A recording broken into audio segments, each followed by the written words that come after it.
You boys get inside before this storm kills somebody. That was all Walter Hayes said. 71 years old, broken down garage, 3 days from losing everything his father built, and 8 massive bikers, men the entire town had already turned away, were standing in his muddy lot in the middle of the worst storm Montana had seen in 30 years. One of them was dying. Walter didn't call the sheriff. He didn't lock the door. He opened it wide. And that one decision made in less than a second would change hundreds of lives forever. If this story moves you, please subscribe to our channel and follow along until the very end. And drop a comment below telling me what city you are watching from. I want to see how far this story has traveled. The rain had been hammering Highway 16 since early evening, and by midnight, it had turned into something that didn't feel natural anymore. It felt personal, like the sky had decided that this particular stretch of road, this particular man needed to be tested beyond what any reasonable person could endure. Walter Hayes was sitting at his desk in the back office of his garage when he heard the first crack of thunder shake the windows hard enough to rattle the old coffee mug his daughter had painted for him in 3rd grade. He didn't flinch. He'd lived in rural Montana his whole life. Thunder didn't scare him. Bills did. The stack on his desk was 4 inches thick. He knew exactly what each one said without opening them. He'd memorized their language over the past 8 months, the polite corporate phrasing that somehow made financial destruction sound reasonable. Past due, final notice, scheduled for collection, and sitting right on top, opened and read so many times the paper had gone soft at the fold, lines was the letter from the bank. 3 days. That was what he had left. 3 days before First National would send their people out with the paperwork, in the tow trucks, in the court order, and 72 years of Hayes family history would be absorbed into a bank portfolio and eventually sold off for parts. Walter set his reading glasses down on the desk, rubbed the bridge of his nose with 2 fingers, and let out a breath that sounded like a man setting down something he had been carrying for a very long time. "Ellie," he called toward the kitchen in the back of the building where his wife Eleanor was running water. "You should go on to bed, sweetheart. Ain't no point in both of us sitting up." Eleanor came to the doorway, drying her hands on a kitchen towel, and looked at him the way she'd been looking at him for 43 years, like she could see straight through whatever face he was putting on and the real thing underneath. "I'll go to bed when you do," she said simply. Walter didn't argue. He never won those arguments. He turned back to the bills and did something he hadn't done in a long time. He just sat there and let himself feel it, the weight of it, the grief of it. His father, Douglas Hayes, had opened this garage in 1968 with a second-hand hydraulic lift and $300 borrowed from his older brother. He'd built it with his hands, maintained it with his sweat, and handed it to Walter with the kind of pride that didn't need words. Just a set of keys and a handshake. Walter had done his best. God knew he'd done his best. But the interstate rerouting had taken most of the through traffic 6 years ago. The younger mechanics in Billings worked cheaper. The economy did what economies did to small towns it left without saying goodbye. He was reaching to turn off the desk lamp when the headlights appeared. He almost didn't see them at first. The rain was so heavy it turned the outside world into a gray blur, and the lights were barely cutting through it. But they were moving slow, too slow, and there were multiple sets of them bobbing and weaving in a way that told Walter immediately these weren't cars. Motorcycles. He stood up from his desk. More headlights appeared, then more.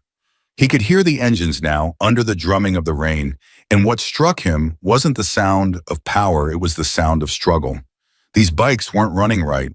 Some of them sounded like they were barely running at all. Walter moved to the front window and pressed his face close enough to the glass to fog it with his breath. 8 motorcycles rolled into his lot. They were massive machines, Harley-Davidsons every one of them, the kind of bikes that looked like they'd been built to outlast civilization. But they were soaked through, caked in mud from the flooded roads, and several of them were being pushed rather than ridden. Their riders were struggling against the weight of the machines in the standing water that had collected across the lot.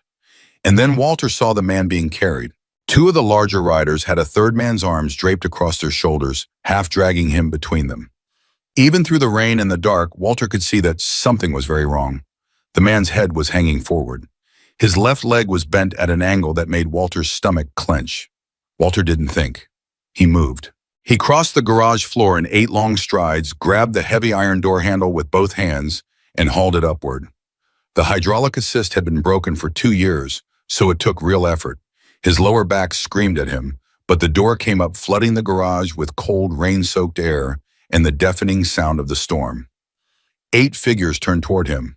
They were enormous men, most of them broad-shouldered, wearing soaked black leather vests over hoodies and flannels that had long since stopped doing anything useful against the cold. Their faces were hard and weathered in the way that comes from years of outdoor living. Several of them had the kind of beards and tattoos that made certain people cross to the other side of the street. All of them looked like they'd been through something terrible tonight, and all of them were staring at Walter with an expression he recognized immediately. They were waiting to be turned away. It was in their posture, that particular tension of a man who has knocked on enough doors in enough bad situations to know that the door is probably going to stay closed. The slight defensive set of the shoulders. The jaw already tensed against the rejection. Walter had spent 40 years reading men in his garage. He could tell a lot about a person by the way they stood in his doorway. What he saw in these men wasn't danger. It was exhaustion and desperation. And something underneath both of those things that looked to Walter's old and experienced eyes very much like grief. He looked at the man being held up between the 2 riders, looked at the leg, looked at the gray color of the man's face. Then he stepped back and made a wide gesture with both arms toward the interior of the warm-lit garage behind him. "You boys get inside," he said loud enough to carry over the storm, "for this storm kills somebody." Nobody moved for a moment.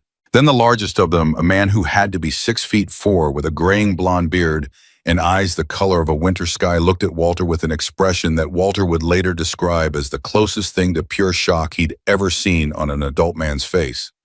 "We've been to 4 other places tonight," the big man said. His voice was deep but rough, like gravel being poured over metal. "Gas station, diner, motel, even the fire station." "I know," Walter said. He didn't actually, but it didn't surprise him.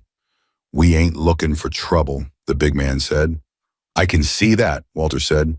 "Now will you please get that man inside before I have to start a second argument with you in the rain?" That broke something loose in the group. There was a short, disbelieving sound, not quite a laugh, but in the same family from somewhere in the middle of the cluster. The big man's expression shifted into something complicated that Walter couldn't fully read. Then they moved. Eleanor Hayes had not become the woman she was by being someone who fell apart in a crisis. She'd raised 3 children during the years when Walter worked 18-hour days, and the garage was always a month from closing. She'd sat in hospital waiting rooms more times than she could count, for Walter's back surgery, for her mother's stroke, for her youngest son's accident on his first winter deployment. She knew how to move fast and stay calm and do the next necessary thing without stopping to process what was happening. So when 8 massive bikers came through her husband's garage door, carrying an injured man, Eleanor's response was to dry her hands on her kitchen towel, walk calmly to the supply closet, pull out every blanket they had, and call over her shoulder, "Walter, get the big pot going. All of them look like they need soup before they need anything else." One of the bikers, a younger man, maybe 30, with a red beard and a cut on his forehead that was mixing with rainwater and dripping down his face, stopped short and stared at her. "Ma'am, are you going to argue with a 70-year-old woman, son?" Eleanor asked him pleasantly. He closed his mouth. "I didn't think so," Eleanor said. "There's a bathroom through that door, clean towels on the shelf. Somebody needs to get that man's boots off. He's in shock and his feet need to get warm first." The big man with the gray blonde beard, his name Walter would learn was Rex, though he didn't offer it immediately, crossed the floor in 3 strides to where his man had been laid carefully on the old vinyl couch that Walter kept in the waiting area for customers. He knelt beside him without ceremony, and Walter was close enough to hear him say quietly, "You're okay, Denny. You hear me? We got you somewhere. You're okay." The injured man, Denny, didn't respond, but his lips moved slightly. Walter appeared at Rex's elbow with a wool blanket. "He needed an ambulance." Rex looked up at him. "We tried. Roads are flooded out past Miller Creek. They said it'd be at least 2 hours." Walter looked at Denny's leg, then looked at Rex. "You know what you're doing medically." "Served 2 tours, Rex said shortly. "He's got a bad laceration on the hip we've been keeping pressure on, and I think 2 cracked ribs from the impact. The leg looks worse than it is, no bone coming through. He needs heat, and he needs to stay still, and he needs a hospital as soon as those roads open." "Then that's what he'll get," Walter said. He handed Rex the blanket, straightened up, and turned around to address the rest of the group, 7 men in various states of wet misery, scattered across his garage floor, some sitting on the concrete with their backs against his tool chests, one of them with his head tipped back against the wall and his eyes closed. "Anybody else hurt?" Walter asked. A few of them looked up. A couple of them shook their heads. "Anybody need more than warm food and a dry floor?" Walter pressed. Silence. Then one of the younger ones, a kid really couldn't have been more than 25, with sleeve tattoos and a shaved head and eyes that had seen too much, raised his hand halfway, then seemed embarrassed by the gesture. "My hands," he said. "I can't really feel them anymore." "Frostbite starts in the extremities," Eleanor said from across the garage without looking up from the blanket she was sorting. "Come here, son." It took about 40 minutes for the temperature inside the garage to transform the group in ways that Walter found quietly remarkable. When they'd first come in, there had been a defensive tension in all of them, that hello breath quality of people who are waiting for something to go wrong, waiting for the moment when the welcome gets revoked. They'd kept close together, kept their voices down, asked for nothing, accepted what was offered with a kind of careful gratitude that looked practiced, like they'd learned not to seem too needy. But hot soup did something to a person. So did dry socks. By the time Eleanor had made 2 rounds with her largest pot, and Walter had dug out every old flannel and work jacket he had in the back storage to replace the soaked gear some of them were wearing, the garage had gotten louder. Not chaotic, just human. Walter was refilling the coffee pot when he noticed the man to his left, a heavy-set biker with a shaved head and a thick black beard who told him his name was Truck, which Walter had decided to accept without comment, was holding something in his hands that he kept looking down at. Walter glanced over. They were hospital bracelets, the plastic kind they put on patients. Children's bracelets, pale pink and pale blue, with small cartoon animals printed on them. There were 3 of them looped around the man's thick fingers. Walter didn't say anything. He poured the coffee and moved on. But he'd seen it. Across the room, one of the others, an older man, 50 or so, with silver at his temples and a long, quiet face, had bowed his head over his soup bowl. His lips were moving, not talking to anyone nearby, just moving. Walter recognized it. He'd grown up watching his father do the same thing before every meal, no matter where they were. That man was praying. And then this was the one that stopped Walter completely. He caught sight of the youngest one, the kid with the sleeve tattoos and the frostbitten hands sitting in the corner, away from the others. He had a phone pressed to his ear, and he was turned slightly toward the wall in the way people do when they want privacy but can't quite get it. His shoulders were shaking. Walter crossed near him on the way to the supplies shelf and caught a fragment of what the kid was saying. I know, baby, I know it's late. Daddy just wanted to hear your voice. Go back to sleep. I love you more than everything." Walter stopped. He stood there for just a moment, holding a roll of paper towels that didn't need to go anywhere, and he made himself look at what was actually in front of him. 8 men. 8 human beings who had driven through a storm in the dark for reasons he didn't yet know. One of them nearly dead. All of them turned away by every door they had approached tonight, and sitting in his garage they were holding hospital bracelets and praying over soup and crying while talking to their daughters on the phone. Walter put the paper towels on the shelf and went to find Rex. He found him still sitting beside Denny, who had gotten some color back and was trying to argue about sitting up. Rex was calmly refusing to let him. "Can I ask you something?" Walter said. Rex looked up. "You can ask." "Where were you all headed tonight before the storm hit?" Rex was quiet for a moment, not guarded, more like he was deciding where to start. "Funeral," he said finally. "Day after tomorrow in Billings, one of our brothers." Walter sat down in the folding chair he kept next to the couch. "I'm sorry for your loss." Rex looked at him with those winter sky eyes, and something moved through his expression, something old and deep and not entirely finished. "His name was Tommy Briggs," Rex said. "He was 34 years old. He found out there was a trafficking operation running through 2 counties. He went to the sheriff twice. Sheriff didn't do enough. So Tommy, being Tommy, started making noise, started showing up places, started documenting things." Rex paused. "They killed him for it." Walter didn't say anything. "He left behind a wife and 2 kids," Rex continued, 6 and 8 years old. "We were supposed to be there, all of us. Didn't matter if it meant riding through a hurricane. Walter looked across the garage, at the man with the hospital bracelets, at the man with the praying lips, at the kid talking to his daughter. He looked back at Rex. How long have you been on the road today? 14 hours, Rex said. Through this storm, through whatever it threw at us. Walter sat with Wyatt for a moment. The vest, Walter said, nodding toward one of the black leather cuts hanging on a hook by the door. What does it mean, the back patch? Rex looked at him steadily. It means we stand between people who can't stand alone and whatever's coming for them. Somewhere outside, lightning cracked the sky wide open, and the thunder that followed was so close and so loud, it shook the floor under their feet. Neither man flinched. Then you're in the right place tonight, Walter said quietly. He stood up from the folding chair, and something had shifted in him.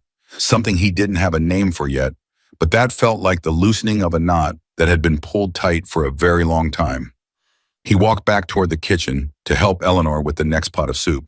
And as he walked, Walter Hayes, 71 years old, 3 days from losing, everything felt, for reasons he couldn't have fully explained, less like a man at the end of something and more like a man at the beginning. By 3 in the morning, the storm had settled into a steady, relentless drumming on the roof. The roads were still flooded. The ambulance was still an hour out at minimum. Denny was awake and coherent and deeply annoyed at being made to lie still, which Rex had informed Walter was a good sign. One by one, the 8 bikers had fallen into exhausted sleep, some on the waiting room couch and chairs, some on the concrete floor with blankets folded beneath them. One of them, Truck with the hospital bracelets propped against the tire rack, with his arms crossed and his chin on his chest, the bracelets still wound around his fingers. Walter sat at his workbench, turning a worn socket wrench over in his hands. The stack of bills was still on his desk in the back office. The bank letter was still in the pile. 3 days was now 2 days and 16 hours, and none of that had changed. But Walter was looking at something that had changed. His garage tonight was full. It was full of men who had nowhere else to go. It was full of people who'd been turned away from every door that should have opened and found one that did. It was full of the sounds of exhausted breathing and the smell of coffee and wool blankets drying near the space heater. Eleanor appeared at his elbow and put a mug of tea on the bench without being asked. You doing okay? She asked softly. Yeah, Walter said. He turned the wrench over once more. You know what I keep thinking about? What's that? The way that big one looked at me? Walter said. Rex, when I opened the door, the way his face went when I said come inside. He paused. Ellie, I have been in business my whole adult life. I have watched men's faces. And that man, that enormous man, who has clearly seen enough in his life to handle most of what the world throws, looked genuinely surprised that I opened the door. Eleanor was quiet. What does it mean? Walter said when a person is surprised that somebody treated them like a human being. Eleanor put her hand on his arm. Didn't answer because there wasn't really an answer, just the weight of the question settling over both of them in the warm, lamp-lit garage while the storm crashed against the windows and 8 strangers slept on their floor. Walter set the wrench down. I'm glad I opened it, he said. I know you are, Eleanor said. Outside, the rain kept falling, and in the distance, barely audible under the storm, the first thin gray light of approaching dawn was gathering at the edge of the Montana sky. Walter didn't see it yet, but it was coming. The ambulance arrived at 4:53 in the morning. Walter knew the exact time because he'd been watching the clock on the wall above the toolbox, the one his father had hung in 1971, and that had never once lost a minute, counting down the hours since the dispatcher had told Rex that the roads near Miller Creek were passable again. When the headlights finally swept across the garage windows, Rex was already on his feet. He'd been awake the whole night. Walter wasn't sure the man had actually slept at all. Just sat beside Denny in that particular stillness of someone who has trained themselves to rest without fully letting their guard down. Military stillness. Walter recognized it. His youngest son carried it the same way after he came back from his second deployment. The paramedics, 2 young men who looked barely old enough to drive the vehicle, let alone operate it, came through the door and stopped, cold, when they saw the garage full of leather-vested bikers. The taller one actually took a half-step backward. Rex turned around from where he'd been crouching beside Denny and looked at the 2 paramedics with an expression that was entirely calm and entirely unmistakable. He's on the couch, Rex said. Hip laceration, 2 possible cracked ribs, moderate hypothermia. He's been stable for the last 90 minutes. No loss of consciousness in the past 2 hours. The paramedic blinked. You have medical training. 2 tours, Rex said. Can we move, please? They moved. Walter stood back and watched Rex coordinate the transfer with the kind of focused, unhurried precision that comes from people who have done difficult things in difficult conditions and learned that panic is a luxury nobody can afford. He gave information. He answered questions. He stepped out of the way when he needed to and stepped in when he needed to. And when they finally got Denny loaded on the stretcher and were rolling him toward the ambulance doors, Denny reached out and caught Rex's wrist. You rode 14 hours in that storm to get me here, Denny said. His voice was rough, scraped thin by pain and cold. You could have turned back, Rex looked at him. Could have. Why didn't you? Rex was quiet for exactly 1 second. Then he said, because that's not what we do. Denny held his gaze for a long moment, then released his wrist and let the paramedics do their work. Walter turned away and pretended to be very interested in his workbench. The ambulance left at 5:12. By 5:30, the remaining 7 bikers were awake, moving, beginning the quiet process of assessing their machines in the gray pre-dawn light coming through the garage windows. Walter had come outside with coffee and was handing cups over when he heard the first vehicle slow down on the highway. He didn't think anything of it at first. Traffic was starting to pick back up as the roads cleared. Normal. But then a second vehicle slowed, and then a third. And none of them stopped. They just slowed the way people slow when they're looking at something. Walter glanced at the highway and saw 2 cars pulled half onto the shoulder, their drivers craning through their windows at his lot.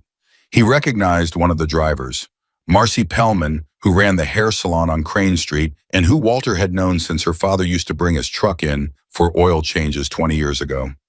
Marcy saw him looking and immediately looked away. Walter felt the shift in the air before he fully understood it. He went back inside. Eleanor was washing the soup bowls, her back to the door, when Walter came into the kitchen.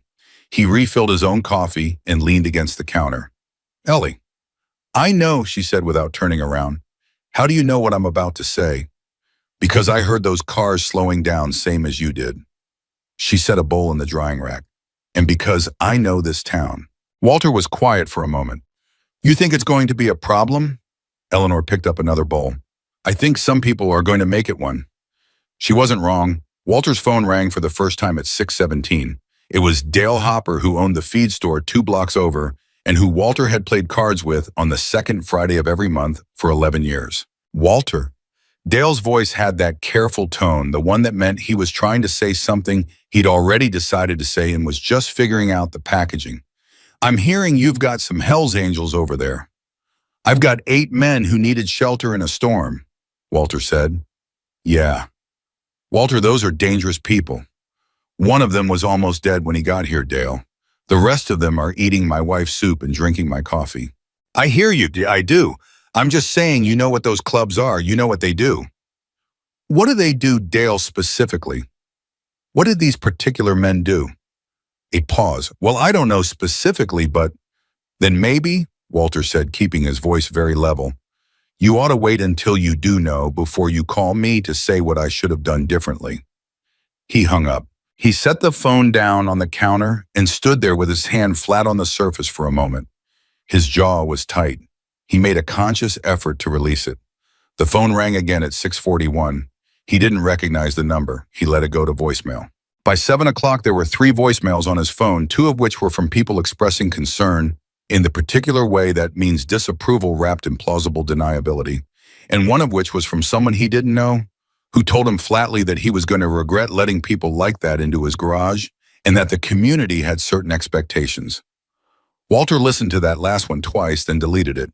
He walked back out to the garage floor. Rex was on one knee beside his Harley doing something to the engine with focused, practiced hands. Several of the others were similarly occupied, the kind of therapeutic busyness that men fall into when they need to do something with their hands while their minds are working on something else. The youngest one, the kid with the sleeve tattoos whose name Walter had learned was Joey, was helping without being asked, handing over tools from Walter's rolling chest with the ease of someone who'd grown up around engines. Walter noticed that and filed it away. You know your way around a bike, Walter said to Joey. Joey looked up a little startled, like he wasn't used to being directly addressed by older men without an edge to it. My grandfather had a shop, he said.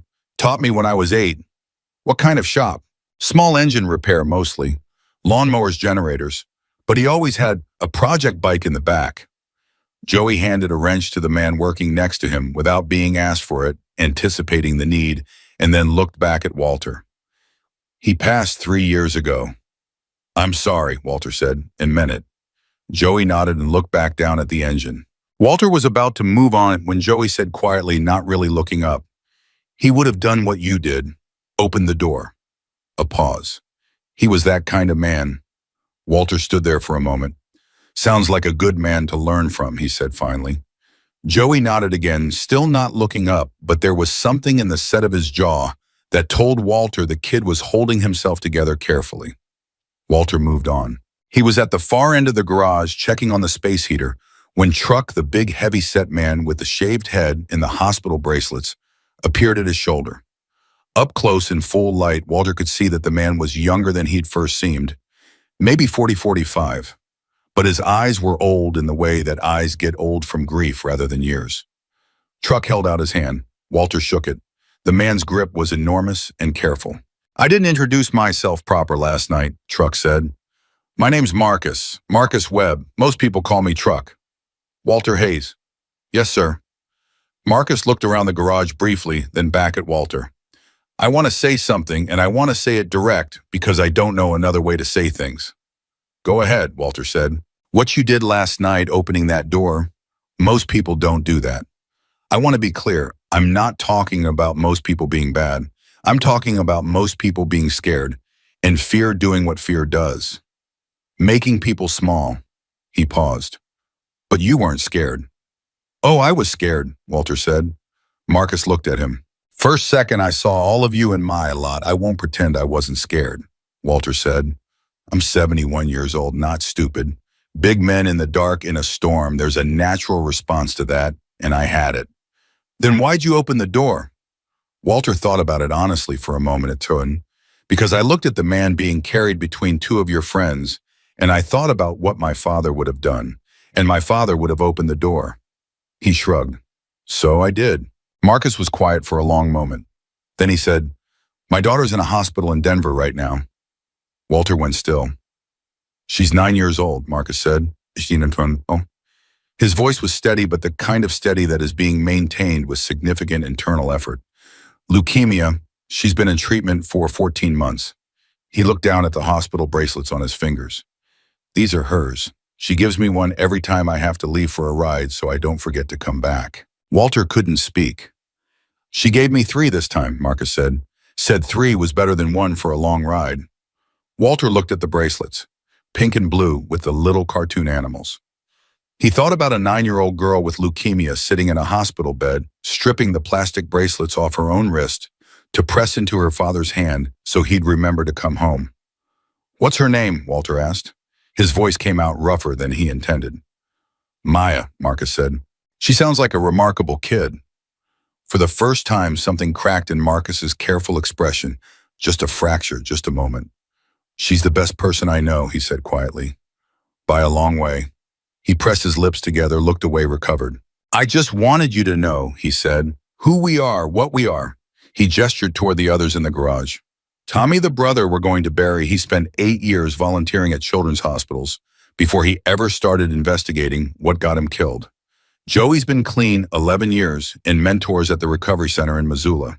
Rex built a halfway house for veterans with his own money and lives in a smaller place than I bet you're expecting. He paused. I'm not asking for your approval. I wanted you to know the whole picture. Walter looked at him for a long moment. Marcus, he said, I knew the whole picture about 3 hours after you boys walked in. Marcus blinked. I'm a mechanic, Walter said. I've been reading men in this garage since I was 19 years old. You can tell a lot about a person when you're watching them when they think nobody's paying attention. He put his hand briefly on Marcus's arm. You go home to Maya as fast as you can after Billings. You hear me? Marcus Webb, who was 6'2" and probably 250 pounds, and who Walter was reasonably certain could handle most things the world threw at him without visible difficulty, pressed his lips together very hard and nodded once. The phone rang again at 8:15. This time, Walter looked at the screen before he answered it. Sheriff's Department. He answered it. Walter. It was Jim Carraway, who had been the county sheriff for 12 years, and who Walter had a complicated relationship with, not unfriendly, but not easy either. I'm getting calls from people. I imagine you are, Walter said. What's the situation over there? The situation is that 8 men needed shelter in a storm, and I provided it. One of them went to the hospital this morning. The rest are in my garage working on their bikes. My wife fed them. Nobody has been anything other than decent. A pause. Walter Hell's Angels. Jim. Walter kept his voice very even. I'm going to ask you something, and I want you to think carefully before you answer it. Has anyone called you to report a crime? Something specific, an actual criminal act? Silence. Jim. No, the sheriff said slowly. They're calling because they're uncomfortable. Then I suggest, Walter said, that their discomfort is not your jurisdiction. Good morning, Jim. He hung up for the second time that morning. He turned around and found Rex standing 6 feet away, clearly having heard at least part of the conversation. Rex looked at him with those level, unreadable eyes. We can move on, Rex said. Soon as we check the last couple of bikes, we don't want to cause you problems. You're not causing me problems, Walter said. Other people are choosing to have problems. That's their business. Rex studied him. You just hung up on your sheriff. I've known Jim Carraway since he was in junior high, Walter said. I can hang up on him if I feel like it. Something shifted in Rex's expression. Something Walter thought might on another face have been the beginning of a smile. Why are you doing this? Rex asked. Not challenging, genuinely asking. Really, we're strangers. You've got enough of your own to deal with. I saw those bills on your desk last night. I wasn't trying to be nosy, they were just there. Walter looked at him steadily. You saw those, did you? Hard to miss. Rex paused. Bank. 3 days, Walter said. Well, 2 now. They're coming to seize the property. Rex didn't say anything for a moment. Then, and you still opened the door? Yeah. Why? Walter thought about it. He thought about his father and the keys and the handshake. He thought about Marcus's daughter with her 3 hospital bracelets. He thought about Tommy Briggs, 34 years old, who had gone to the sheriff twice and then decided to make noise on his own because somebody had to. Because the day I stop opening the door, Walter said slowly, is the day I stop being who my father raised me to be. And I'd rather lose this building than lose that. Rex held his gaze for a very long time. Tommy would have liked you, he said finally. It came out quiet and it cost him something to say it.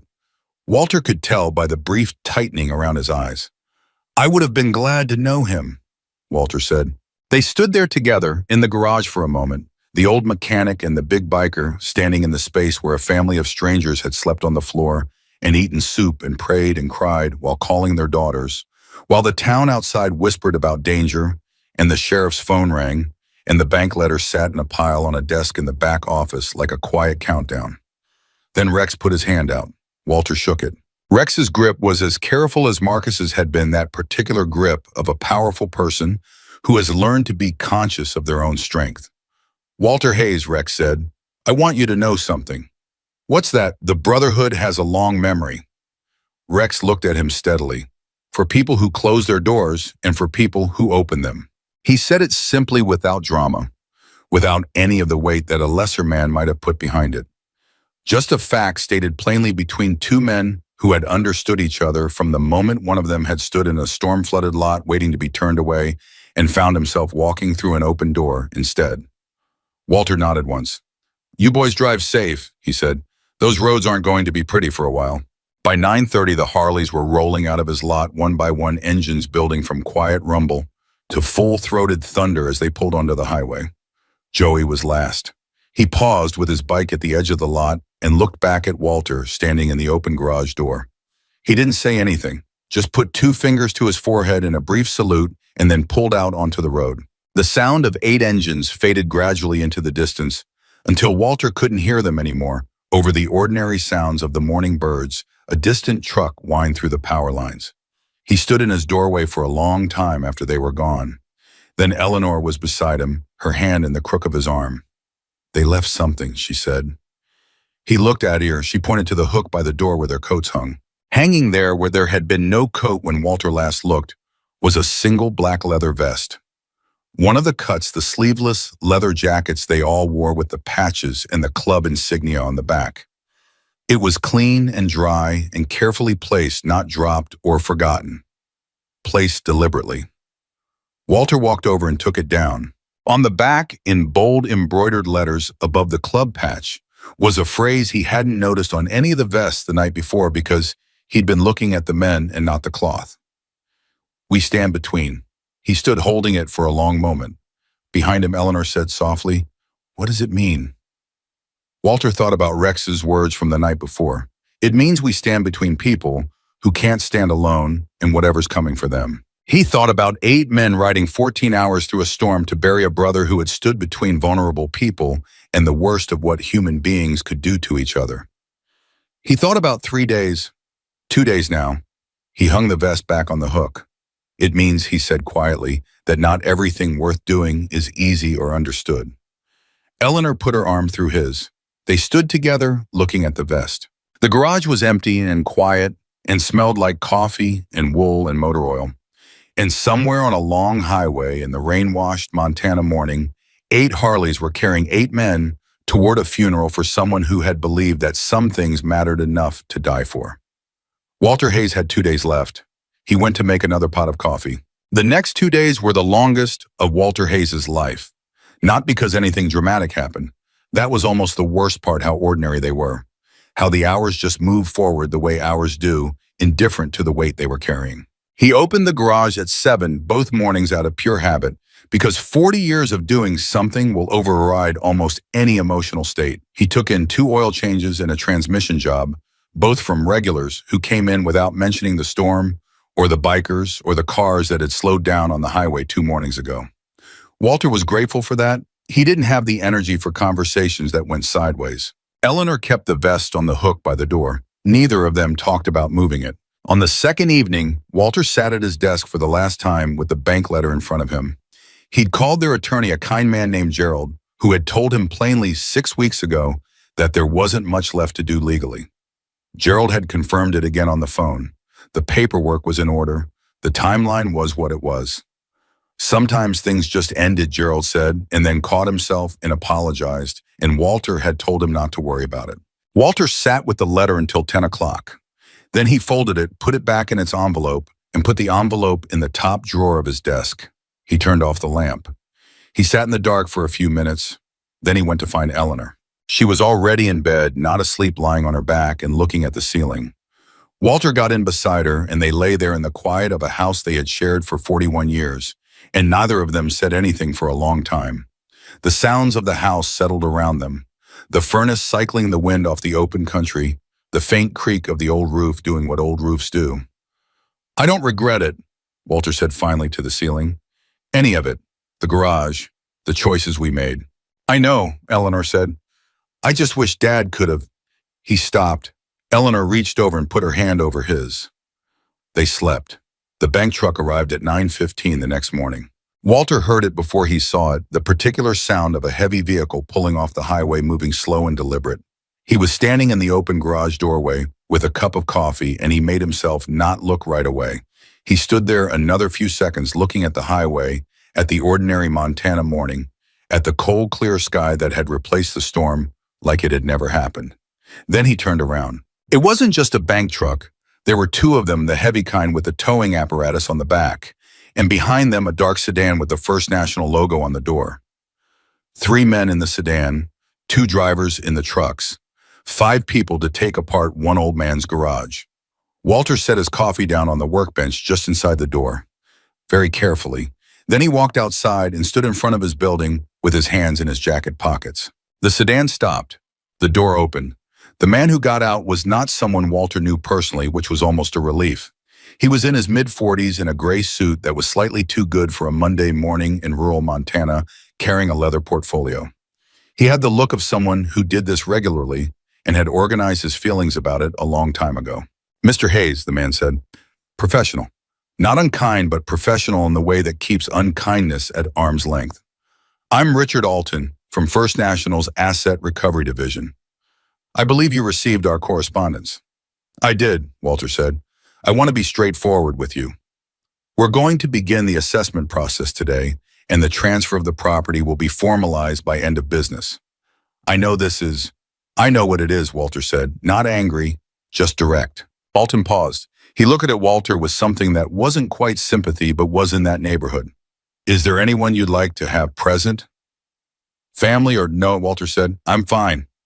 Alton nodded slowly. He opened the portfolio and began going through the first page of documentation. From somewhere across the highway, Walter heard a car door and then another. He glanced up without meaning to and saw 3 townspeople standing near their vehicles on the opposite shoulder watching. He recognized 2 of them. He looked away. He was signing the first acknowledgement form. His hand was steadier than he expected when he felt it. Not heard it. Felt it. A vibration. Not the kind that comes from a single source. The kind that comes from the ground itself moving up through the soles of his boots and faint enough that for a moment he thought he was imagining it. He stopped writing. Alton glanced up from the portfolio. Mr. Hayes, Walter held up one finger. He was listening. The vibration was getting stronger. One of the tow truck drivers had climbed out of his cab and was standing beside his vehicle, frowning slightly. He felt it too. The sound reached them a few seconds later. Low at first, so low it was almost below the range of hearing, more of a pressure than a sound. But it was building. It was building fast, and it was coming from the west, from the direction of the highway that ran down from the hills and curved past the outer edge of town before straightening out toward the garage. The people who had been standing across the highway turned to look west. Alton turned to look west. Walter turned to look west. And then they appeared. The first thing Walter saw was the chrome. The morning sun was catching it at exactly the right angle, and for a moment before anything else was clear, he just saw this river of light coming over the hill, pulsing, shifting light too much of it to make sense of like a reflection off moving water. Then the shapes resolved. Motorcycles, dozens of them. Then more than that, coming over the crest of the hill and down toward the straightaway in a column so wide it filled both lanes of the highway. And they didn't slow down. They came down off the hill at full speed, engines wide open, and the sound of them reached the full force of what it was, not just loud but physical. A wall of sound that Walter felt in his sternum and his back teeth and somewhere deep in his chest that wasn't physical at all. Alton took a step backward. One of the tow truck drivers actually grabbed his door handle. The motorcycles began to fill the highway in front of the garage. Not stopping flowing, organizing the way water organizes itself in a channel, each bike finding its place in a formation that seemed to have been planned because nothing that large could happen accidentally. They lined the highway shoulder to shoulder. They wrapped around the lot. They kept coming over the hill. Walter stood in front of his garage with his hands still in his jacket pockets and his face doing something he wasn't in control of. 50 bikes, 100, 200, they kept coming. Someone on the far side of the lot was counting out loud. Walter couldn't see who. He heard the numbers climbing and stopped trying to follow them. And then through the middle of the column, a single bike came forward. Walter knew the sound of it before he saw it. He'd heard that particular engine in his lot 2 nights ago. It was a sound he wasn't going to forget.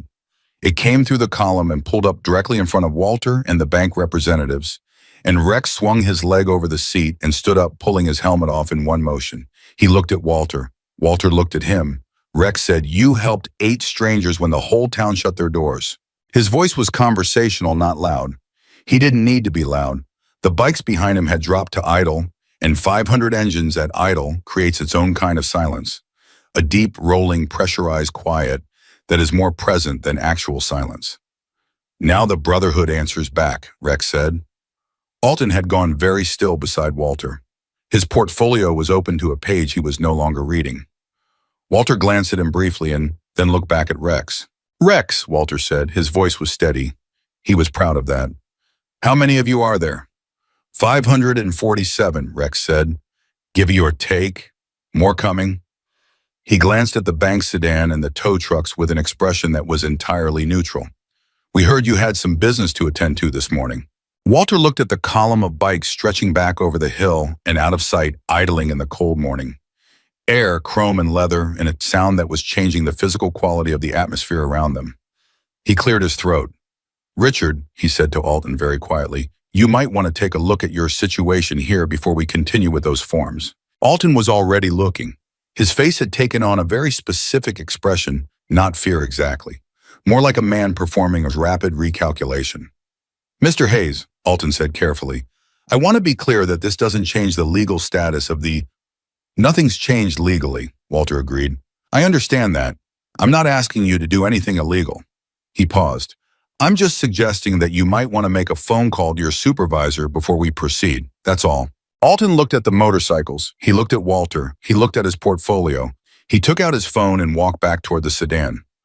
Rex watched him go. Then he turned back to Walter, and something in his expression shifted the operational steadiness, easing back slightly to reveal something more personal underneath. How are you holding up? Rex asked.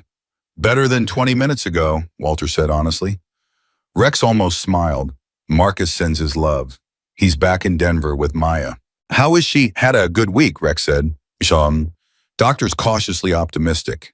He said it the way people say things they're afraid to fully believe. She made us all wear stickers she drew herself before we left this morning. Walter looked out at the column of motorcycles stretching down the highway. She made stickers for 500 people. She made the design. Joey printed them last night at a shop in Billings. Rex reached into his vest and produced a small round sticker, a hand-drawn sun with a face and marker photocopied onto label paper. He held it out to Walter. She said to make sure the man with the garage got one. Walter took it. He looked at it for a long moment. A 9-year-old girl with leukemia in a hospital bed in Denver had drawn a picture of a son and put it on a sticker for a man she'd never met because her father had told her about a door that opened when everything else was closed. Walter pressed it onto the front of his jacket. Rex watched him do it and didn't say a word. Across the lot, Alton was still on the phone. His voice was low and fast, and the conversation had been going on for several minutes. One of the tow truck drivers had gotten back in his cab. The other was sitting on his running board looking at his phone, apparently having decided that whatever was happening was above his pay grade. Across the highway, the cluster of watching townspeople had grown. Walter counted at least 20 of them now, some he knew, some he didn't, standing on the shoulder, watching the motorcycles and watching the bank sedan and watching the old mechanic standing in front of his garage talking to the enormous gray-blonde biker who had apparently brought half the country's motorcycle clubs with him to a Monday morning in rural Montana. Walter saw Dale Hopper in the crowd. Dale, who had called him the morning after the storm to warn him about dangerous people. Dale was standing with his arms crossed and his face doing something complicated. Walter held his gaze across the highway for a moment, then looked away. Then something happened that Walter was completely unprepared for. It started near the back of the column. He couldn't see exactly where it was, too far away, too spread out in the crowd, but it was a sound he recognized, voices. Chanting maybe, though it took him a moment to make out the words. Then it got louder and more voices joined it, rolling forward through the column like a wave. Hayes Garage, Hayes Garage, Hayes Garage. Not a roar, not a chant the way a crowd chants at a rally. Steadier than that, more rhythmic. 500 voices saying the same 2 words in the same cadence, building in volume as it spread forward, and by the time it reached the front of the column, it was loud enough to feel. Walter's throat closed. He stood in front of his garage with his father's sign above the door, and 500 strangers saying his name, saying his father's name, and he could not speak, and he could not move, and he was genuinely, absolutely unprepared for the specific quality of what that felt like. Eleanor had come out of the building at some point. He didn't know when. She was beside him now, her hand in his arm, and she was crying openly, which Eleanor never did in public, and that undid the last of whatever composure Walter had been maintaining. He reached up and covered her hand with his. The chanting continued. Alton came back from the sedan. He was walking more slowly than he'd walked before, and his portfolio was tucked under his arm rather than open in his hands. He stopped in front of Walter, and he looked like a man who had just had a conversation with his supervisor that neither of them had expected to have on a Monday morning. Mr. Hayes, Alton said. He was choosing his words with visible care. I've been instructed to communicate that First National is prepared to revisit the terms of the outstanding loan. There are options that may not have been fully explored. He paused. I've been authorized to arrange a meeting with our regional director at your convenience. Walter looked at him. Are you telling me, Walter said slowly, that the bank wants to renegotiate? I'm saying that we may have options that haven't been fully considered, Alton said carefully, because of 500 motorcycles on your highway. Alton's expression remained professionally neutral, but something behind his eyes acknowledged the reality of the situation. Because our regional director believes it's in everyone's interest to ensure all possibilities are explored. Walter looked at Rex. Rex looked back at him with absolutely no expression on his face. Walter looked back at Alton. I'll be available Thursday, he said. My attorney will join us. Alton nodded, produced a card from his portfolio and handed it over. He looked like a man who wanted to be somewhere else. He walked back to the sedan, said something to the driver, and the sedan pulled out of the lot, slowly, carefully navigating around the edges of the motorcycle column, and drove away. The tow trucks followed. The moment the last truck cleared the lot, Rex turned to face the column and put 2 fingers in his mouth and let out a whistle that could have cut glass. The chanting stopped. Then he raised his fist above his head. 500 engines revved in response. The sound was extraordinary. Not frightening, not aggressive, just enormous and alive and joyful in a way that Walter had never heard machinery be joyful before. It hit him in the chest like a physical force, and he laughed out loud, the kind of laugh that comes up from somewhere you didn't know was still holding that much feeling. Eleanor laughed too, leaning into his arms, still crying. Rex was watching Walter with an expression that was finally unmistakably a full smile. We're going to need it somewhere to park, Rex said. And if Eleanor's got any of that soup left, I have 500 people who could use a bowl. Walter wiped his eyes with the back of his hand. I don't have enough soup for 500 people, he said. No, Rex agreed, but we brought our own food. We brought our own mechanics. We brought our own contractors. He paused. We brought everything we need to spend the next few weeks making sure this garage is standing for another 70 years. Walter stared at him. Rex? Walter, you can't. We already planned it, Rex said simply. The night after the funeral, we put it together. Every chapter that wanted to be here, we told them what you did. We told them about the door. He met Walter's eyes directly. Nobody said no. Walter opened his mouth, closed it. He looked at the column of bikes stretching back over the hill. 547 people, give or take, who had ridden from wherever they'd been riding from in the days since a midnight storm, because one old man in a failing garage had looked at 8 strangers waiting to be turned away and had opened his door instead. He looked at the vest on the hook just inside the garage door. We stand between. He looked at Maya's sun sticker on the front of his jacket. He looked at Eleanor, who was looking at him with that same expression she'd had for 43 years, the one that saw straight through whatever face he was putting on. He looked back at Rex. Then I guess you'd better start parking, Walter said. Rex put his helmet back on. He swung back onto the Harley. He looked at Walter one last time. Your father would have opened the door too, Rex said. I can tell. He pulled the bike around and rode back into the column, and the sound of 500 engines shifted and organized and began the work of filling every available space in and around the lot of Hayes' garage, while Walter Hayes stood in the cold morning air with a child's drawing of a sun on his chest, watching what 1 second of decision can become when it finds the right people to carry it forward. The ground was still vibrating under his boots. He thought it might be a while before it stopped. The first thing they did was make coffee.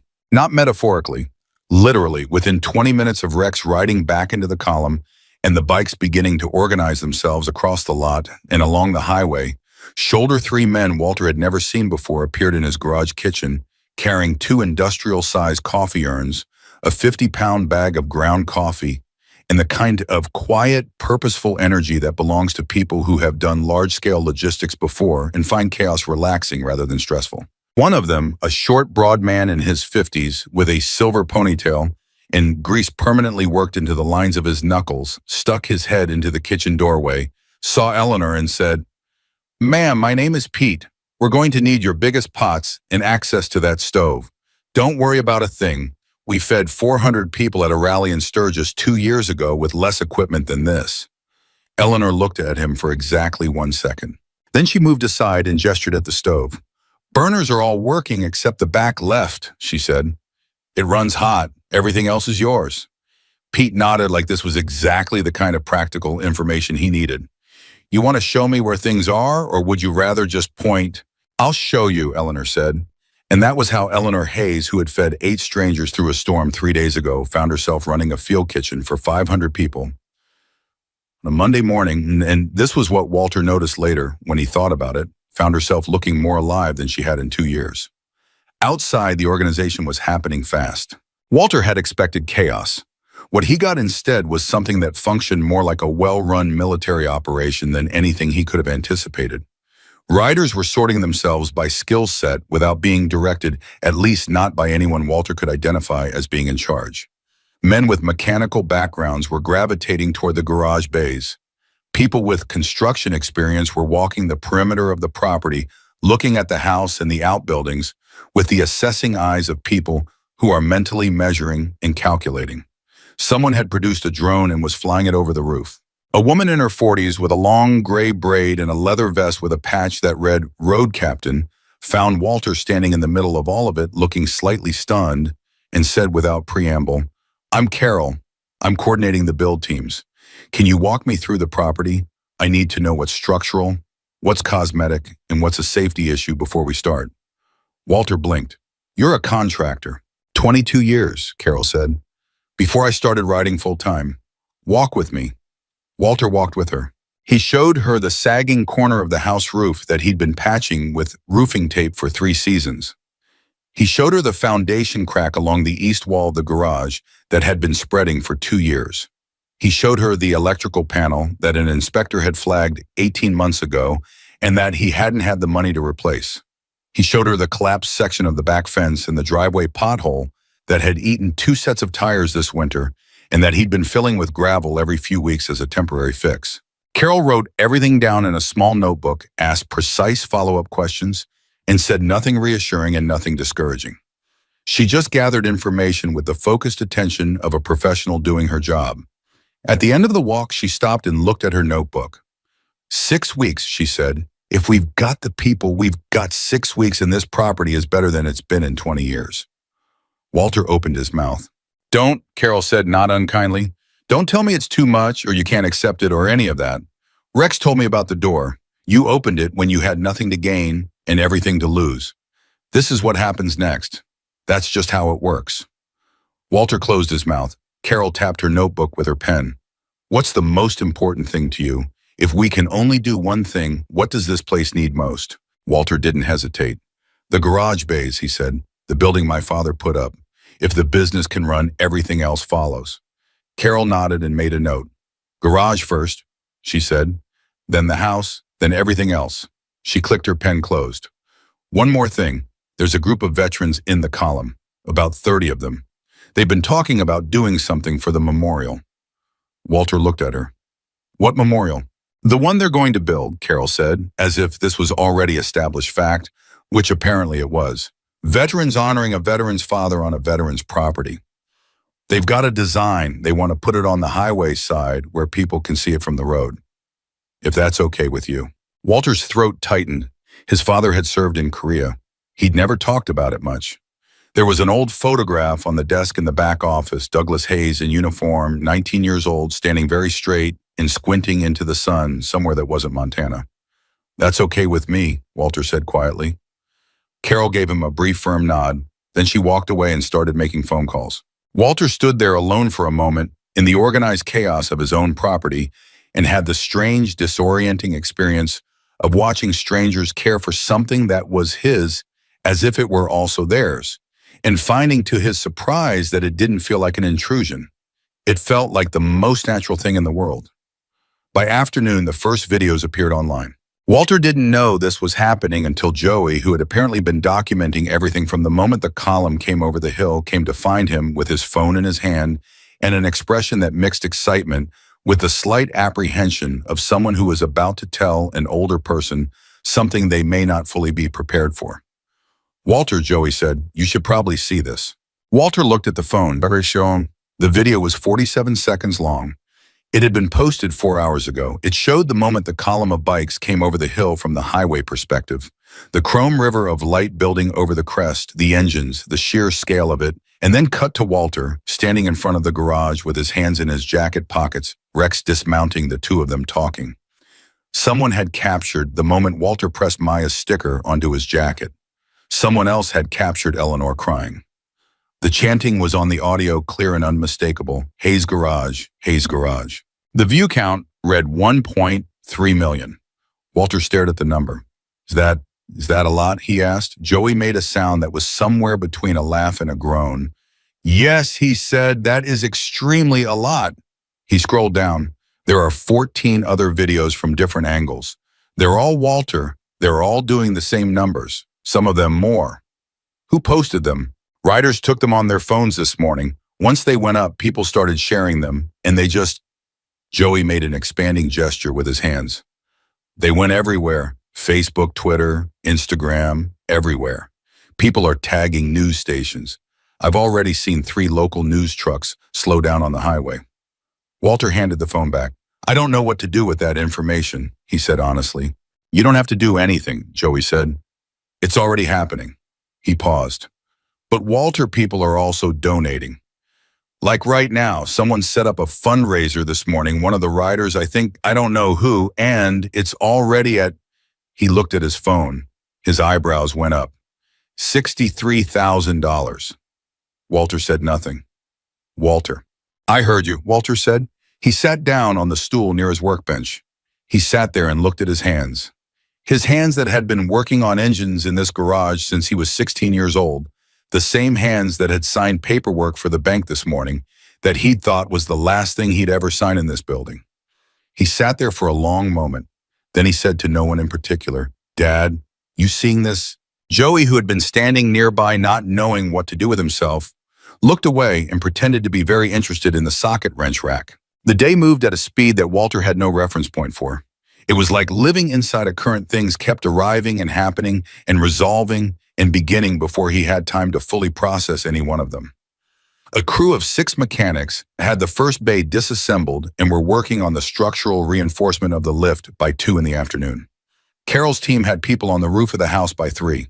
The veterans group had staked out the corner of the property nearest the highway and were working from drawings that one of them kept smoothing flat against his knee and pointing at. Rex moved through all of it with the same quality of calm authority he'd shown in the garage 3 nights ago, present everywhere, directing nothing explicitly, but somehow being the fixed point that everything else oriented around. Walter watched him work and thought about what Marcus had said. Rex built a halfway house for veterans with his own money. He understood now what kind of man builds something like that. Not a man who makes speeches about it, a man who shows up and does the next thing. At 4:30, Dale Hopper crossed the highway. Walter saw him coming from across the lot. Dale, in his feed store jacket with his hands in his pockets, picking his way through the organized activity with the careful movements of a man who wasn't sure of his reception. Walter watched him come and made himself stay where he was rather than going to meet him or turning away. Dale stopped in front of him. He looked around at the garage, at the crews working at the column of bikes still lining the highway. Then he looked at Walter. I owe you an apology, Dale said. Walter waited. I called you the morning after, Dale said. I told you they were dangerous. I was scared and I was wrong. And I said what I said before I knew anything, and I'm sorry. Walter looked at him. You're apologizing to me, he said, but I'm not the one you assumed the worst about. Dale absorbed that. No, he said slowly. You're right. There's a man named Rex who I'd point you toward if you want to actually set something right, Walter said. Not harshly, just directly. He's the one your call was really about. Dale nodded, looking uncomfortable in the particular way of a person who is realizing that apologizing is harder than it seemed from a distance. Okay, he said. Yeah, okay. He went to find Rex. Walter watched him go and felt something that wasn't quite satisfaction, but was in that territory, the feeling of a thing being put right. The news trucks arrived at 5. 2 of them from stations in Billings, parking on the highway shoulder and setting up cameras. A third appeared an hour later from a station Walter had never heard of that turned out to be based in Helena. The reporters were polite and asked if they could speak with Walter, and Walter said he'd rather they spoke with the people doing the work. And so they did. They interviewed Carol, who was precise and direct and didn't waste a word, and Joey, who was unexpectedly good on camera in the way that young people who've grown up online sometimes are, and a veteran named Garrett, who was working on the memorial and spoke about Tommy Briggs with such quiet, contained dignity that one of the camera operators visibly had to look away. Rex declined to be interviewed. He watched the reporters from a distance, and when one of them approached him directly, he said pleasantly, "But finally, this isn't about us. Put the camera on the garage." And that was that. At 6:30, Walter's daughter called. Her name was Christine, and she lived in Oregon, and she'd seen the videos. "Dad," she said. Her voice had a quality he recognized from when she was a child, the sound of someone trying very hard not to cry and not fully succeeding. "Dad, I need you to tell me what's happening." So Walter told her. All of it from the beginning. The storm, the 8 bikers, the dying man, the soup, the bracelets, Rex and Marcus, and Joey, and the vest on the hook, the bank, the morning, the hill, 547 motorcycles. There was a long silence when he finished. "Dad," Christine said. "Yeah, sweetheart. I'm booking a flight." "You don't have to do that." "I'm booking a flight," she said again, with the particular finality that she had inherited directly from her mother and that Walter had never once in his life successfully argued with. "And Dad," her voice broke slightly on the last syllable of the word, I'm so glad you opened the door." Walter pressed his lips together. "Me too, kid," he said. "Me too." He hung up and stood for a moment with the phone in his hand. Then the most unexpected thing happened. It happened quietly without announcement, the way the things that matter most often do. Walter was standing near the edge of the lot, just taking a moment away from the activity, when he heard footsteps behind him. He turned. It was a little girl. She was maybe 8 or 9 years old, with blonde hair pulled back in a ponytail and enormous dark eyes that were currently fixed on Walter with the direct, unself-conscious intensity that children deploy when they have decided something is important. She was holding a photograph in both hands, pressed carefully against her chest, the way you hold something you've been trusted to carry. Behind her, moving toward Walter, with an expression that he had last seen in a hospital, in the small hours of a storm-battered morning, was a man Walter barely recognized upright, and walking but recognized nonetheless. Denny. He was moving carefully, one arm around his ribs, a slight hitch in his step from the hip. But he was walking under his own power, and his color was entirely different from the gray, half-conscious face Walter had last seen being loaded into an ambulance. He was alive and present, and his eyes fixed on Walter were doing something complicated. The little girl reached Walter first. She stopped directly in front of him, looked up at him with those enormous eyes, and held out the photograph. Walter took it. It was a picture of Denny, years younger, healthier, standing outside somewhere with a child on his shoulders. The same child, younger still, maybe 4 or 5, with her arms stretched up above her head and her face thrown back in pure, uncomplicated delight. "My daddy says you saved his life," the girl said. Her voice was very clear and very serious, the way children's voices are when they've rehearsed something they consider important. Walter looked at the photograph. He looked at the girl. He looked at Denny, who had stopped a few feet away and was standing there with one arm around his ribs and his jaw working on something he couldn't quite get out. "What's your name?" Walter asked the girl. "Lily," she said. "Lily," Walter repeated. He looked at the photograph once more and then held it out to return it. She shook her head firmly. "That's for you," she said, "so you remember." Walter looked at the photograph in his hand. He thought about what it had cost Denny to be here today, to drive or ride or however he'd gotten here from that hospital with cracked ribs and a lacerated hip, because his daughter wanted to bring a photograph to an old mechanic in Montana. He thought about Maya in Denver drawing suns. He thought about Lily carrying this photograph with both hands, practicing what she was going to say. He looked up at Denny. Denny finally got out what he'd been working on. "I got a daughter," he said. His voice was rough and unsteady, and he wasn't trying to hide it. "I got a daughter because you opened that door. You understand what I'm telling you. If I had gone under that night, if you'd kept that door closed..." He stopped, pressed his lips together, started again. "She doesn't have anybody else, just me.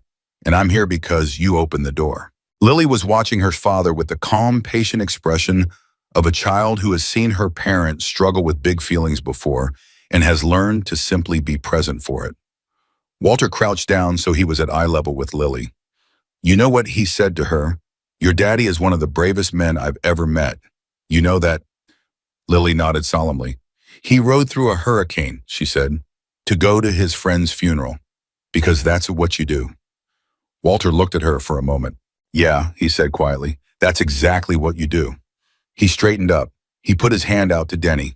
Denny took it and then pulled him forward, and Walter found himself being very carefully with great attention to the injured ribs hugged by a man he had met while that man was unconscious, and he hugged him back with everything he had. Lily patted Walter on the arm.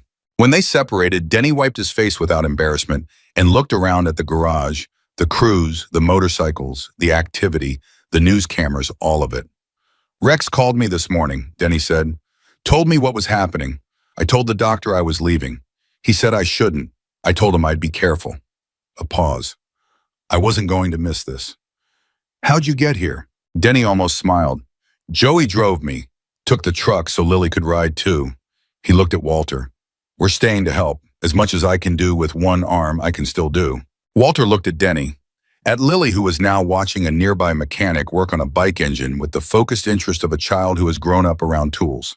At the photograph in his hand, Denny young and grinning with his daughter on his shoulders, both of them full of a future that had almost been taken away on a flooded highway in a Montana storm. He put the photograph carefully in the inside pocket of his jacket next to his chest. Then let's put you to work, Walter said. Evening settled over Hayes' garage like a blanket being laid down gently.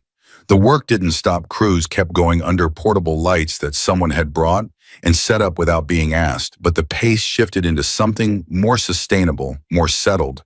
The smell of food moved through the property as Pete's kitchen operation reached its full stride and people ate in shifts, sitting on whatever was available, talking with the easy comfort of people who have worked alongside each other and found common ground in the doing of things. Walter moved through it all, talking to people, answering questions, accepting handshakes and back pats and occasional hugs from complete strangers, who all seemed to feel they knew him because they'd seen the video, because Rex had told them about the door, because somehow the story of one old mechanic on a stormy night had traveled further and faster than Walter could fully comprehend. At 8 o'clock, he found himself standing in the bay where his father's first hydraulic lift had been installed in 1971.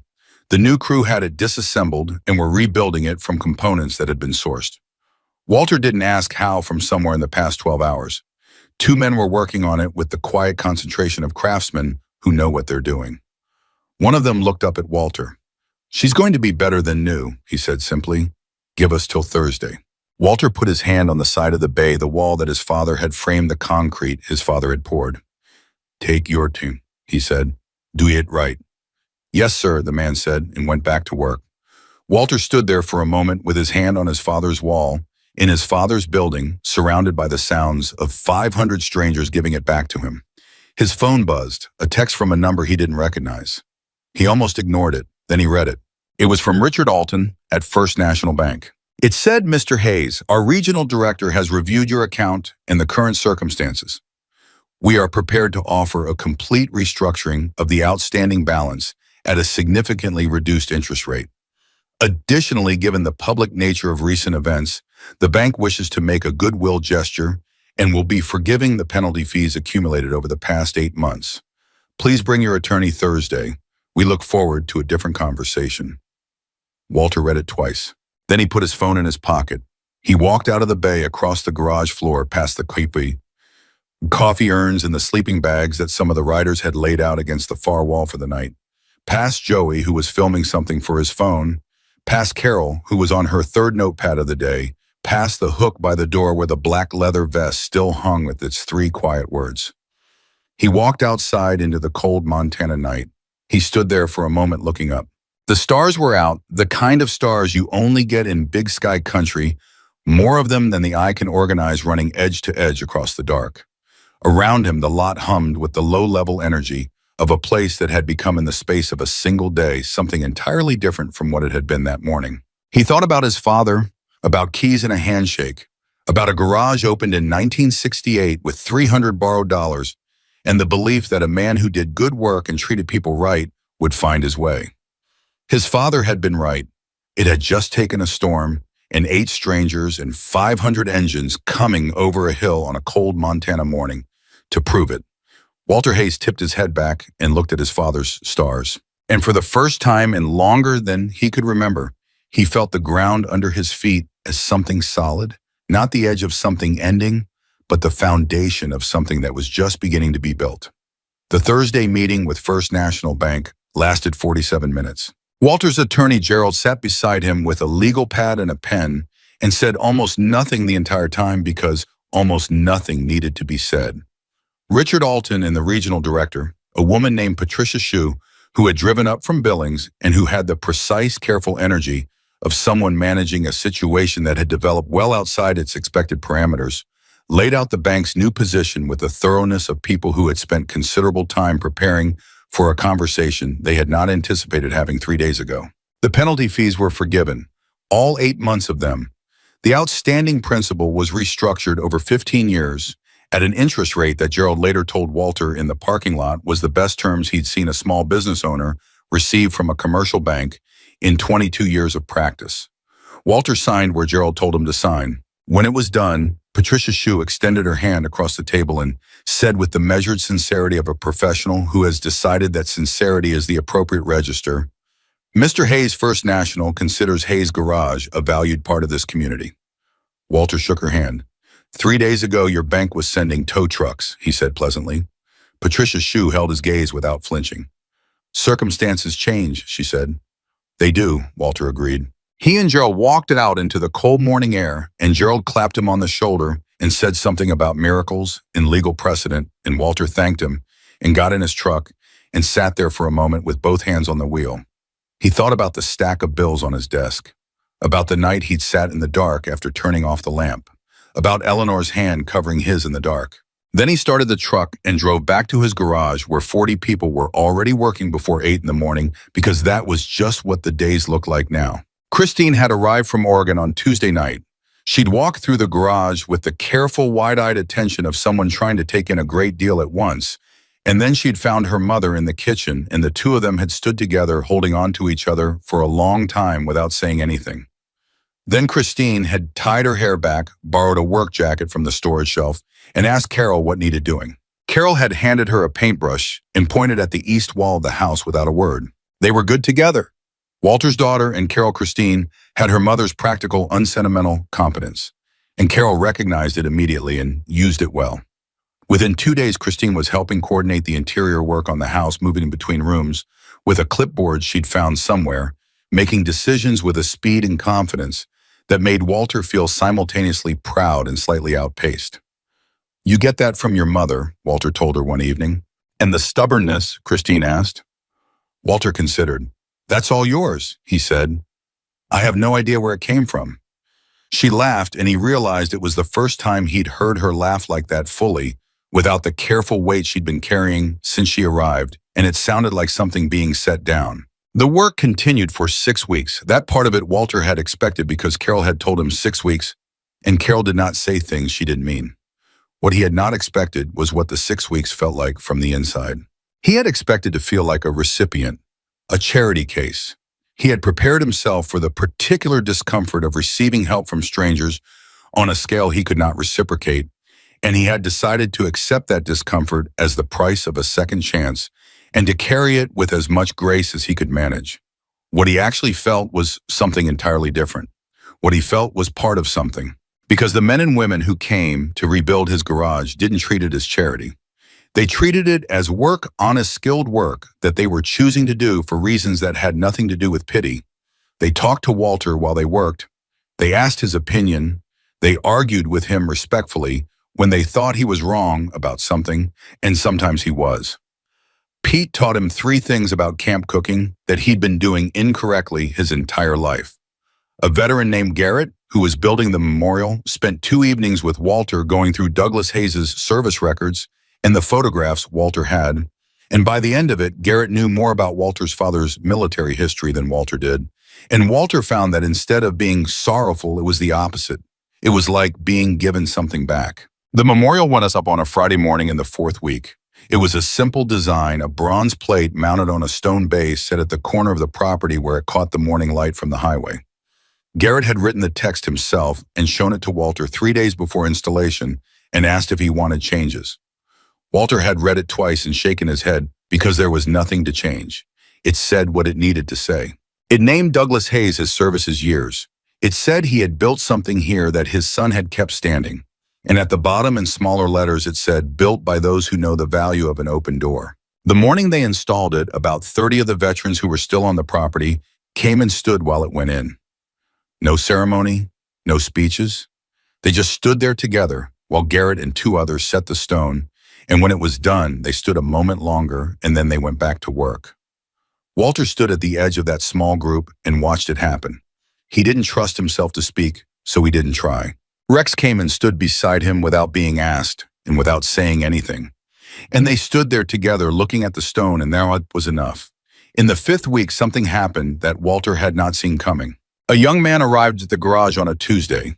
He came on foot, which was unusual given that most visitors in the past weeks had arrived on motorcycles or in trucks. He was maybe 22, with the particular posture of someone who has been carrying something heavy for a long time and has forgotten what it feels like not to. He had a duffel bag over one shoulder and a piece of paper in his hand that he kept, looking at the way people look at addresses when they're not sure they have the right place. Walter saw him standing at the edge of the lot, uncertain, and walked over. "You looking for something?" Walter asked. The young man looked at him. He had a specific kind of eyes, tired and wary in a way that didn't match his age, the way Walter had seen in young men who'd come back from places that didn't leave you the same way you went. "I heard you teach mechanics," the young man said. "For free." Walter looked at him. In truth, he had not made any formal announcement about teaching mechanics for free. What had happened was that Joey had posted something online during the second week, referencing something Rex had mentioned offhandedly to a reporter, that Walter was talking about using the restored garage as a training space for young people. It had been more of an idea than a plan when Rex said it, but things on the internet apparently move faster than ideas. "Where'd you hear that?" Walter asked. "Video," the young man said. "Someone in my group shared it." He paused. "I was in the service. 2 years. It's been hard to find work. I'm good with my hands. I always have been." Another pause, and in it, Walter could hear the specific difficulty of a person who is not used to asking for things they need. "I can work hard. I won't cause trouble. I just need somewhere to learn something useful." Walter looked at him for a long moment. "What's your name?" Walter asked. "Aaron," the young man said. "Aaron," Walter said. "You drive here." "Bus," Aaron said. "From Billings." Walter nodded slowly. He looked at the duffel bag, at the piece of paper with the address on it, at Aaron's eyes, which were doing that waiting thing, that braced, pre-rejected waiting that Walter recognized by now because he'd seen it in the lot on a stormy night on the faces of 8 men who had knocked on too many closed doors. "You eaten today?" Walter asked. Aaron's jaw tightened slightly. "I'm fine." "That's not what I asked you," Walter said. "A beat."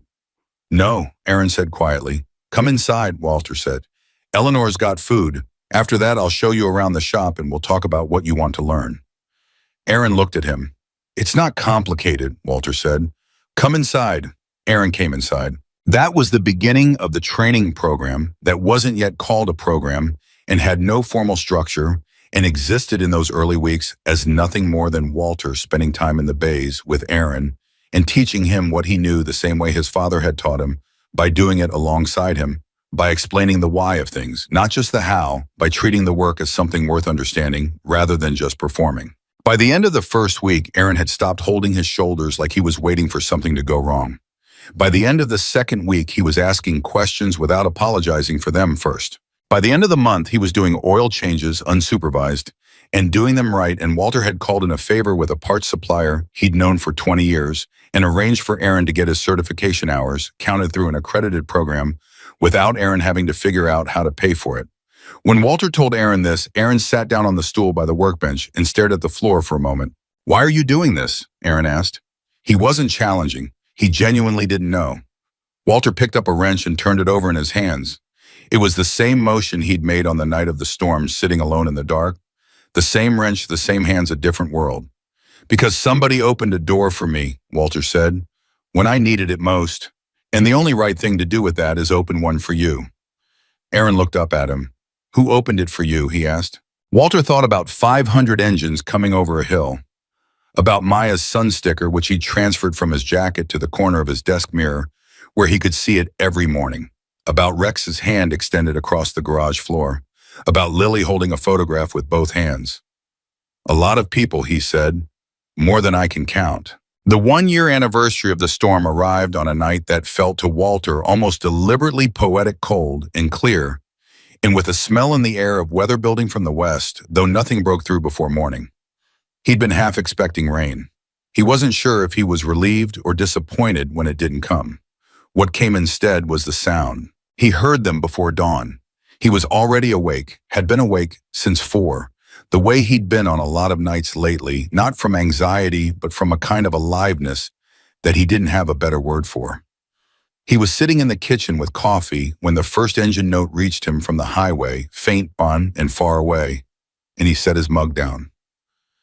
Eleanor appeared in the doorway in her robe. She'd heard it too. "How many?" she asked. "Can't tell yet," Walter said. He stood up. "More than last time, I think." He was right. Rex had called him a week before and said simply, "The anniversary ride is happening. Just wanted you to know." He hadn't said how many or from where or how long they planned to stay. Walter had learned by then not to ask Rex for details he hadn't offered.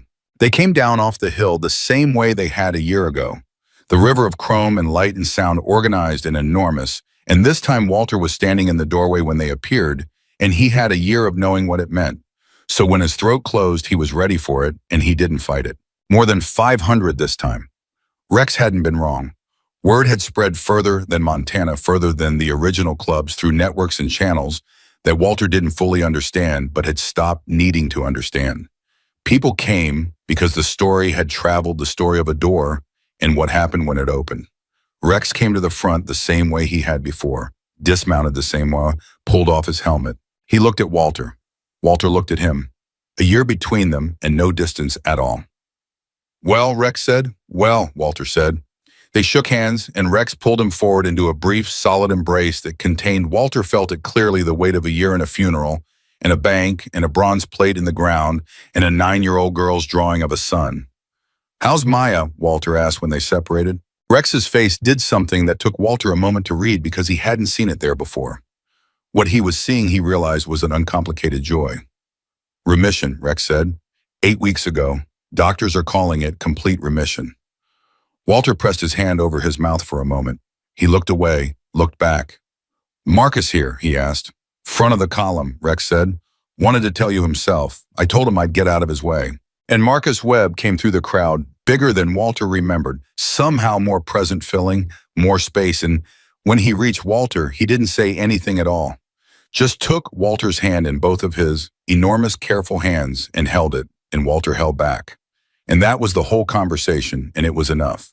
The hospital bracelets were still on Marcus's wrist, but there were 2 new ones alongside the original 3 bright yellow with small stars on them. Maya had sent him in fresh ones for the ride, 5 of them now. 1 for each year she intended to keep sending him home. Joey had come back too, and Denny and Garrett and the road captain Carol, who shook Walter's hand briskly and then went immediately to inspect the work she'd overseen a year ago, with the professional eye of someone checking their own craftsmanship and finding it satisfactory. Christine had driven up from Portland, where she'd moved 3 months ago after taking a job she'd been offered, partly because someone had seen her in one of the garage videos and reached out.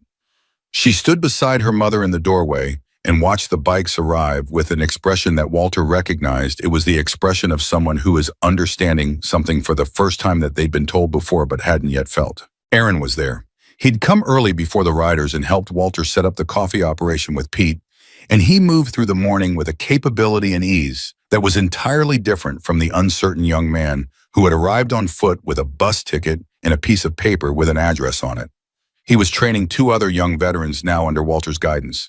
He'd started showing up on Sundays unpaid to help with overflow work, and when Walter had tried to address this, Aaron had looked at him with that level, quiet gaze and said, "You didn't charge me for what you taught me. This is how I'm paying it back." Walter had not argued. He recognized the logic because it was the same logic he himself was operating on. At 9 in the morning, with the lot full and the coffee going and the sound of several hundred people doing what people do when they gather around something good, talking, eating, working, existing near each other, Walter walked to the far corner of his property. He stood in front of his father's memorial. The bronze had weathered slightly in the year, taken on that particular depth of color that metal gets when it's been through seasons. The stone was solid. The words were the same. Walter read them again the way he did every morning when he walked past.